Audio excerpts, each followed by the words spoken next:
नमस्कार दोस्तों, आप सभी का हमारे चैनल शिक्षा साइट में बहुत बहुत स्वागत है। आज हम आप सभी के लिए लेसन प्लान लेके आए हैं और ये लेसन प्लान का जो सब्जेक्ट है वो साइंस है और इसका जो प्रकरण रहेगा वो बल रहेगा। और लेसन प्लान शुरू करने से पहले आप सभी से छोटी सी रिक्वेस्ट है, चैनल को अभी तक सब्सक्राइब नहीं किया है तो प्लीज़ सब्सक्राइब कर लें और बेल आइकन को ज़रूर प्रेस करें जिससे अगले वीडियो की नोटिफिकेशन आपको सही समय से मिल जाए। तो चलिए शुरू करते हैं। सबसे पहले हम यहाँ पे लिखेंगे पाठ योजना और पाठ योजना संख्या जो भी होगी वो वहाँ पे लिखेंगे और विद्यालय का नाम, फिर इसके बाद दिनांक, विषय, चक्र, कक्षा और उप विषय और अवधि। और प्रकरण जब भी लिखें आप अंडरलाइन उसे ज़रूर करें।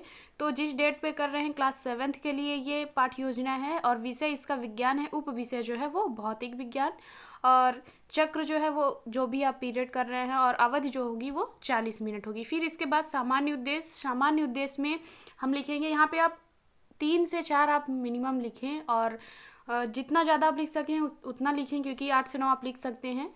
तो सब जो पहला सामान्य उद्देश्य होगा, छात्रों में वैज्ञानिक दृष्टिकोण का विकास करना।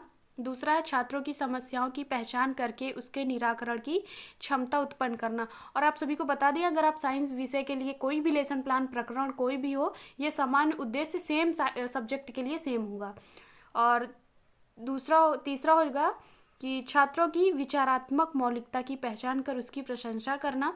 और चौथा है छात्रों की मानसिक, तार्किक एवं आलोचनात्मक शक्तियों का विकास करना और छात्रों की रचनात्मक एवं सृजनात्मक शक्तियों का विकास करना और छात्रों में खोज की प्रवृत्ति को विकसित करना और छात्रों को अवकाश के समय का सदुपयोग करना सिखाना और छात्रों को भौतिक विज्ञान के तथ्यों एवं सिद्धांतों का ज्ञान कराना। फिर इसके बाद अगली हेडिंग होगी विशिष्ट उद्देश्य और विशिष्ट उद्देश्य में आप जो प्रकरण पढ़ा रहे हैं उससे संबंधित जो है आपका उद्देश्य होना चाहिए।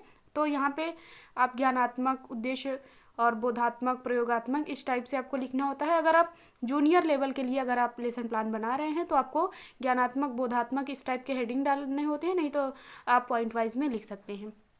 तो पहले विशिष्ट उद्देश्य के अंतर्गत आप लिखेंगे छात्र बल के विषय में जानकारी प्राप्त कर लेते हैं, ज्ञानात्मक उद्देश्य में आपको लिखना है। फिर इसके बाद बोधात्मक उद्देश्य में आप लिखेंगे छात्र बल की विभिन्न अवस्थाओं के संबंध में बोध कर सकेंगे। और इसके बाद प्रयोगात्मक उद्देश्य में आप लिखेंगे छात्र बल के विभिन्न अवस्थाओं के संबंध में एवं कारकों को समझते हुए उससे संबंधित प्रयोग कर सकेंगे।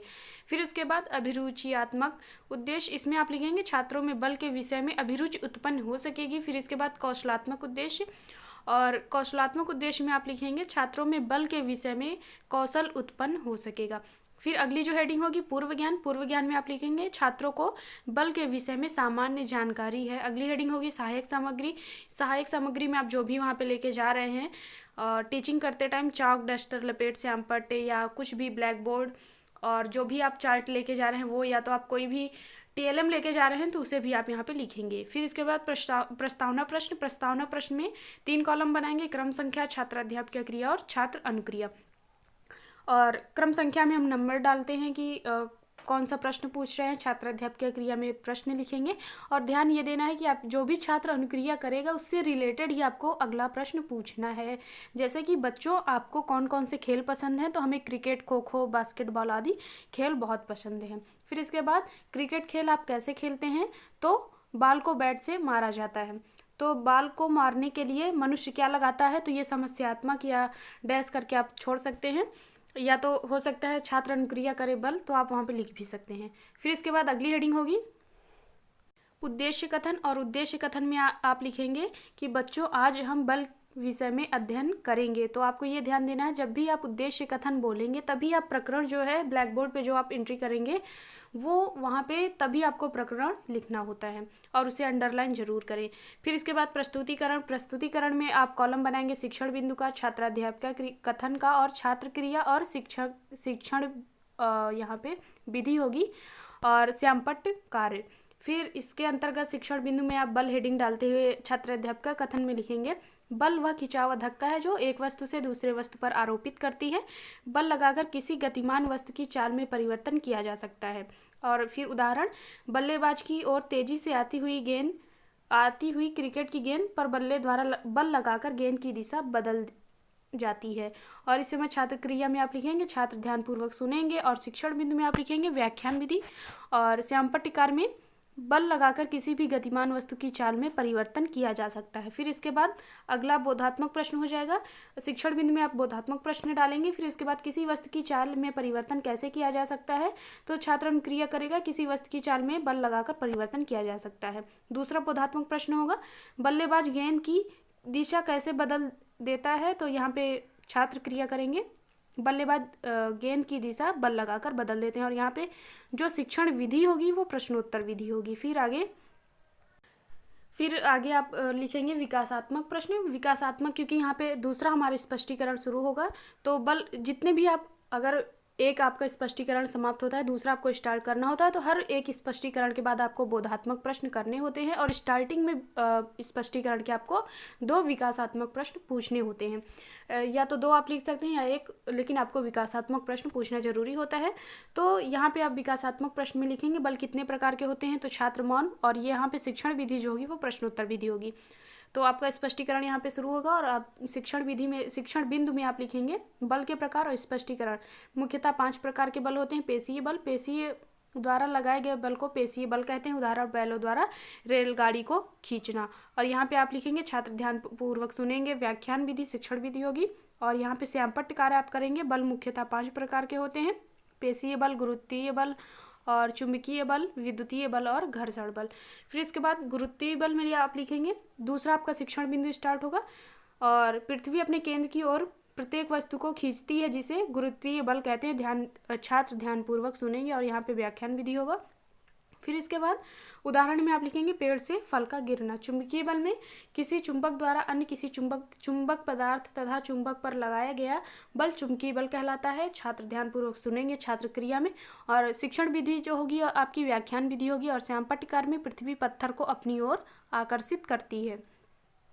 फिर इसके बाद उदाहरण के लिए आप लिखेंगे लोहे की छोटी छोटी कीलों को अपनी ओर खींचना। और यहाँ पे आप श्यामपट्टिकार में लिखेंगे लोहे की कीलों को अपनी ओर खींचना। फिर उसके बाद विद्युतीय बल में स्केल को सूखे बालों से रगड़कर कागज के छोटे छोटे टुकड़ों के पास ले जाने पर कागज के टुकड़े प्लास्टिक की स्केल की ओर आकर्षित होने लगते हैं।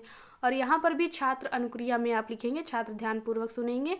और शिक्षण विधि में व्याख्यान विधि और ह्यूरिस्टिक विधि आप लिख सकते हैं, क्योंकि छोटे छोटे टुकड़ों, कागज के टुकड़ों को रगड़कर प्रयोग कर रहे हैं, खोज विधि हो जाएगी। फिर इसके बाद आप यहाँ पे लिखेंगे स्केल को सूखे बालों में रगड़कर कागज के टुकड़ों के पास ले जाने पर वे छोटे छोटे टुकड़े कागज की ओर आकर्षित होने लगते हैं। फिर इसके बाद घर्षण बल आपका शिक्षण बिंदु हो जाएगा। और किन्हीं दो सतह के संपर्क तलों के बीच सापेक्ष गति का विरोध करने वाले बल को घर्षण बल कहते हैं। और छात्र ध्यानपूर्वक सुनेंगे व्याख्यान विधि। 2 सतह के संपर्क तल के बीच बल का विरोध जो है वो श्यामपट्टिकार में आप लिख सकते हैं। उदाहरण हो जाएगा बैलों द्वारा गाड़ी को खींचना। और ये स्पष्टीकरण समाप्त होने के बाद बोधात्मक प्रश्न होगा आपका। तो बोधात्मक प्रश्न में आप लिखेंगे बैलों द्वारा गाड़ी को खींचने में कौन सा बल लगता है, तो पेशीय बल लग जाएगा। और दूसरा प्रश्न हो जाएगा पृथ्वी किस बल के कारण पत्थर को आकर्षित करती है, तो पृथ्वी जो है वो गुरुत्वीय बल द्वारा पत्थर को आकर्षित करती है। और ध्यान आपको ये देना है, जब भी आप छात्र क्रिया में प्रश्न का उत्तर लिखेंगे छात्र को, तो उसको आपको पूरा का पूरा लिखना होता है। उसमें आप ये नहीं कि सीधे आंसर पेशीय बल। यहाँ पे ये लेसन प्लान थोड़ा सा गलत है। फिर उसके बाद प्रश्नोत्तर विधि, यहाँ पे आप लिखेंगे शिक्षण विधि में। फिर इसके बाद विकासात्मक प्रश्न में आप लिखेंगे घर्षण बल का हमारे दैनिक जीवन में क्या उपयोग है, छात्र मौन। और इसका जो शिक्षण विधि होगी वो प्रश्नोत्तर विधि होगी। फिर इसके बाद आप लिखेंगे शिक्षण बिंदु में घर्षण बल का दैनिक जीवन में महत्व। और छात्राध्यापक क्रिया में आप लिखेंगे घर्षण बल के कारण ही लोगों का दौड़ना उठना आदि क्रियाओं का होना संभव है। पेंसिल तथा कागज के बीच इस बल के कारण ही लिखना संभव है। और छात्र अनुक्रिया में आप लिखेंगे छात्र ध्यानपूर्वक सुनेंगे। और शिक्षण विधि जो होगी वो आपकी संश्लेषण विधि होगी। और श्यामपट्टिकार में आप लिखेंगे घर्षण बल के कारण ही लोगों का चलना दौड़ना आदि संभव है। फिर इसके बाद मूल्यांकन प्रश्न में आपको जो भी आप प्रश्न पूछेंगे उसके उत्तर आपको लेसन प्लान में नहीं लिखने होते हैं। पहला जो प्रश्न हो जाएगा बल क्या है, और दूसरा होगा किसी वस्तु की चाल में कैसे परिवर्तन करते हैं, और तीसरा है बल कितने प्रकार के होते हैं। और चौथा प्रश्न हो जाएगा पेशीय बल किसे कहते हैं। और इसके बाद जो अगली हेडिंग होगी निरीक्षण कार्य। और निरीक्षण कार्य में आप लिखेंगे छात्राध्यापक श्यामपट्ट कार्य उत्तर पुस्तिका में लिखने का निर्देश देगी और स्वयं घूम घूम कर उत्तर पुस्तिका का निरीक्षण करेगी। फिर इसके बाद लास्ट हेडिंग होती है गृह कार्य, और गृह कार्य में आप लिखेंगे पेशीय बल का उदाहरण बताइए। दूसरा प्रश्न हो जाएगा गुरुत्वीय बल की परिभाषा दीजिए, और तीसरा है घर्षण बल के उदाहरण लिखिए। तो ये यहाँ पे आपका लेसन प्लान समाप्त हो जाएगा। और अन्य किसी प्रकरण पे आपको लेसन प्लान चाहिए, आप टॉपिक नेम कमेंट बॉक्स में बताइए, और उस लेसन प्लान को आप सभी तक पहुँचाने का पूरा प्रयास करेंगे। तो और अगर आपको ये वीडियो पसंद आता है तो प्लीज़ वीडियो को ज़रूर लाइक कर दीजिए, और अभी तक चैनल को सब्सक्राइब नहीं किया है तो प्लीज़ सब्सक्राइब कर लें।